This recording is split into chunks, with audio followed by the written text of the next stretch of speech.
ಲೋಕಸಭೆಗೆ ಸ್ಪರ್ಧಿಸಬೇಕಂತೆ CM DCM city Ravi ಹೇಳಿಕೆಗೆ ಕಾರಣ ಏನ್ ಗೊತ್ತಾ? ಹಲೋ ನಮಸ್ಕಾರ ವೀಕ್ಷಕರೇ, ಕರ್ನಾಟಕ ಟಿವಿಗೆ ಸ್ವಾಗತ. ನಾನು ಯೋಗೇಶ್ ಈಶ್ವರ್. ಭಾರತೀಯ ಜನತಾ ಪಕ್ಷದ ರಾಷ್ಟ್ರೀಯ ಮಾಜಿ ಪ್ರಧಾನ ಕಾರ್ಯದರ್ಶಿ, ಸತತವಾಗಿ 4 ಬಾರಿ ವಿಧಾನಸಭಾ ಚುನಾವಣೆಗಳನ್ನು ಗೆದ್ದಂತಹ ಮಾಜಿ ಶಾಸಕ, ಯಾಕಂದ್ರೆ ಈ ಸಲ ಸೋತು ಬಿಟ್ಟವ್ರೆ, ಸಿಟಿ ರವಿ ಅವರು ರಾಜ್ಯಾಧ್ಯಕ್ಷ ಸ್ಥಾನ ಸಿಗುತ್ತೆ, ಮತ್ತೊಂದು ಸಿಗುತ್ತೆ, ಮಗದೊಂದು ಸಿಗುತ್ತೆ ಅನ್ಕೊಂಡ್ರು. ಆದರೆ ಸಿಟಿ ರವಿ BJPಗೆ ಏನು ಮಾಡಿಲ್ಲ ಅಂತ ಬೇಕಾದ್ರೆ ಹೇಳ್ಬೋದು. ಆದರೆ BJP ಸಿಟಿ ರವಿ ಅವರಿಗೆ ಸರಿಯಾದ ನ್ಯಾಯವನ್ನು ಒದಗಿಸಲಿಲ್ಲ. ಸಿಟಿ ರವಿ ಅವರು After exams, everybody asks us only one question. How much did you score? What is your percentage? They ask us 100 such questions. I always give only one answer. CBC exam scanner books. BJPಗೆ ಏನು ಬೇಕಾದ ಮಾಡವ್ರೆ ಪಕ್ಷದ ನಿಷ್ಠಾವಂತ ಕಾರ್ಯಕರ್ತರಾಗಿ. ಆದರೆ ಅವರಿಗೆ ಪಕ್ಷ ಸೂಕ್ತ ಸ್ಥಾನಮಾನವನ್ನು ಕೊಡಲಿಲ್ಲ ಅನ್ನೋ ಬೇಸರ ಸಿಟಿ ರವಿ ಅವರ ವಲಯದಲ್ಲಿ ಕೇಳಿಬರುತ್ತೆ. ಇಷ್ಟೆಲ್ಲ ನೋವುಗಳಿದ್ದರೂ ಕೂಡ ಸಿಟಿ ರವಿ ಅವರು ಪ್ರಧಾನಿ ಮೋದಿಯವರನ್ನು 3ನೇ ಬಾರಿಗೆ ಪ್ರಧಾನಿಯನ್ನಾಗಿ ನೇಮಿಸೋಕೆ ಟೊಂಕ ಕಟ್ಟು ನಿಂತವ್ರೆ. ಮಧ್ಯಪ್ರದೇಶದಲ್ಲಿ ಕೂಡ ಚುನಾವಣೆ ಕೆಲಸ ಮಾಡಿದ್ರು, ಯಶಸ್ವಿಯಾಗಿ ಒಳ್ಳೆ ರಿಸಲ್ಟ್ ಮಾಡ್ಕೊಬಂದರು. ಇದೀಗ ಸಿಟಿ ರವಿ ಅವರು ಕಾಂಗ್ರೆಸ್ಗೆ 28 ಲೋಕಸಭಾ ಕ್ಷೇತ್ರಗಳಲ್ಲಿ ಕೂಡ ಅಭ್ಯರ್ಥಿಗಳನ್ನು ಹಾಕೋದಕ್ಕೆ ಕೊರತೆ ಇದೆ.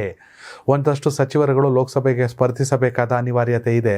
ಆದರೆ ಯಾಕೆ ಬೇಕು ಮುಖಭಂಗ ಅನ್ನೋ ಕಾರಣಕ್ಕೆ ಹಿಂದೆ ಸರಿತಿದ್ದಾರೆ. ಇದಕ್ಕಾಗಿ ಸಿಟಿ ರವಿ ಅವರು ಕಾಂಗ್ರೆಸ್ ವಿರುದ್ಧ ಆಡಿರುವಂಥ ವ್ಯಂಗ್ಯ, CM DCM ಒಂದೊಂದು ಲೋಕಸಭಾ ಕ್ಷೇತ್ರಕ್ಕೆ ತಮ್ಮ ಹೆಸರನ್ನು ಘೋಷಿಸ್ಬಿಡ್ಬೇಕು. ಈ ರೀತಿ ಮೇಲ್ಪಂಕ್ತಿಯನ್ನು ಹಾಕಿಕೊಟ್ರೆ ಆನಂತರ ಉಳಿದಿರೋ ಸಚಿವರು ಅವರೇ ನಿಂತ್ಕೋತಾವ್ರು, ನಮ್ದೇನು ನಡಿ ಅಂತ ನಿಂತ್ಕೋತಾರೆ ಅಂತ ಕಾಂಗ್ರೆಸ್ ವಿರುದ್ಧ ವ್ಯಂಗ್ಯವನ್ನು ಆಡಿದ್ದಾರೆ. ವೀಕ್ಷಕರೇ, 2019 ಲೋಕಸಭಾ ಚುನಾವಣೆಯಲ್ಲಿ ಕಾಂಗ್ರೆಸ್ ಗೆದ್ದಿದ್ದು ಒಂದೇ ಒಂದು ಸ್ಥಾನವನ್ನು. ಆಗ ರಾಜ್ಯದಲ್ಲಿ ಇದ್ದಿದ್ದು ಕಾಂಗ್ರೆಸ್ ಮತ್ತು JDS ಮೈತ್ರಿ ಸರ್ಕಾರ. ಮೈತ್ರಿಯಿಂದಾಗಿ ಕಾಂಗ್ರೆಸ್ ಅವರು ಒಂದಷ್ಟು ಜನನ, JDS ಅವರು ಒಂದಷ್ಟು ಜನನ ಕಣಕ್ಕಿಳಿಸಿದ್ರು, ಎಡವಟ್ಟು ಮಾಡ್ಕೊಂಡ್ರು. ಅದು BJP ಪ್ಲಸ್ ಆಯಿತು. ಈ ಬಾರಿ BJP ಮತ್ತು JDS ಮೈತ್ರಿ, BJP ಒಂದಷ್ಟು ಜನ, JDS ಇಂದ ಒಂದಷ್ಟು ಜನ ನಿಂತ್ಕೋತಾರೆ. ಮ್ಯಾಟ್ರ್ ಅಲ್ಲ, ಮೋದಿ ಅವ ಐತೆ, ಮತ್ತೊಂದೈತೆ, ಏನೇನೋ ಮಾಡ್ಕೋತಾರೆ. ಕಳೆದ ಬಾರಿ 25 ಸ್ಥಾನಗಳನ್ನು ಗೆದ್ದಿದ್ರು. ಆದರೆ ಕಾಂಗ್ರೆಸ್ಗೆ ಇರುವಂಥ ಅತಿ ದೊಡ್ಡ ಸವಾಲು, ಎಲ್ಲ 28 ಕ್ಷೇತ್ರಗಳಿಗೆ ಕೂಡ ಅಭ್ಯರ್ಥಿಗಳನ್ನು ಹಾಕಬೇಕು. ಅದು ಗೆಲುವಿನ ಅಭ್ಯರ್ಥಿಗಳನ್ನು ಹಾಕಬೇಕು, ಹೆಸರಿಗೆ ಯಾರನ್ನು ನಿಲ್ಸ್ಕೊಬರೋದಲ್ಲ.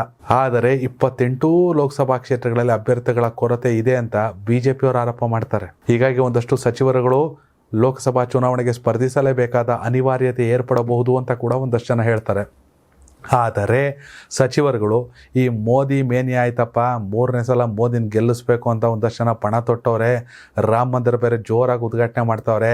ಹೆಂಗೋ ಮಿನಿಸ್ಟ್ರ್ ಹಾಕೊಂಡಿದ್ದೀವಿ, ನಮ್ಗೆ ಯಾಕೆ ಬೇಕು ಲೋಕಸಭೆಗೆ ಸ್ಪರ್ಧಿಸ್ಬಿಟ್ಟು ಅದನ್ನು ಸೋತ್ಕೊಂಡು ಎಡವಟ್ಟು ಮಾಡ್ಕೊಳ್ಳೋದು ಬೇಡ ಅಂತ ಹಿಂದೇಟು ಹಾಕುತ್ತಿದ್ದಾರೆ ಅನ್ನೋ ಮಾತುಗಳು. ಇವೆಲ್ಲದರ ನಡುವೆ ಸಿಟಿ ರವಿ ಅವರು ಕಾಂಗ್ರೆಸ್ ವಿರುದ್ಧ ಆಡಿರುವಂಥ ವ್ಯಂಗ್ಯ ಏನಂದರೆ, ಸಿದ್ದರಾಮಯ್ಯನವರು DK ಶಿವಕುಮಾರ್ ಅವರನ್ನು ಕ್ಷೇತ್ರ ಘೋಷಿಸ್ಕೊಳ್ಳಿ ಬಿಡಿ, ಅವ್ರು ಮುಂದೆ ಬಂದು ನಿಂತ್ಕೊಂಡ್ರೆ ಫ್ರಂಟ್ ಲೈನ್ ಲೀಡರ್ಗಳಾದರೆ ಅವ್ರ ಹಿಂದೆ ಬೇರೆಯವರು ಬರ್ತಾರೆ ಮಿನಿಸ್ಟ್ರುಗಳು, ನಾವು ನಿಂತ್ಕೊಳ್ಳವ ಅಂತ.